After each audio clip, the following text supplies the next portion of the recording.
Hello സ്വപ്നേ മോളെ hello പറ കേക്ക. ആ മോളെ നീ വിളിച്ചപ്പോഴേ ഞാൻ വർക്കിലായിരുന്നടി. അത് അറബി അടുത്ത് നിൽപ്പുണ്ട്. ഇടയ്ക്ക് ചെറിയ ഗ്യാപ്പ് കിട്ടിയപ്പോ വിളിച്ച എന്തുവായിരുന്നു മോളെ?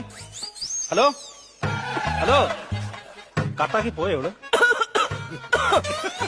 നീ ചുമക്കുന്ന കേൾപ്പിക്കാനാണോ എന്നെ ഈ സമയമില്ലാത്ത സമയം? അറബി അടുത്ത് നിൽക്കുന്ന എന്തോ കാര്യമെന്ന് പറയുന്നു. സ്വപ്നേ എടി പറയടി, ഞാൻ ഈ സമയമില്ലാത്ത സമയത്ത് എന്റെ ദൈവം ഇത് എന്തൊരു കഷ്ടമാണ്. 3-4 ദിവസം കൊണ്ട് തുടങ്ങിയത്. ഞാൻ ഈ പോർച്ചുഗൽ ഇവിടെ മണ്ടേ നേരത്തെ താടിച്ചാവും. ഞാൻ കഴിഞ്ഞോ നിങ്ങളുടെ ആട്ടം? കഴിഞ്ഞോ കഴിഞ്ഞോ കഴിഞ്ഞോ? ആ നിങ്ങളും നിങ്ങളുടെ അച്ഛനും കൂടി ഈ വീട്ടിൽ അങ്ങ് പുറത്തോ. ഞാൻ എന്തിനാണ് ഇവിടെ ജീവിക്കുന്നത്?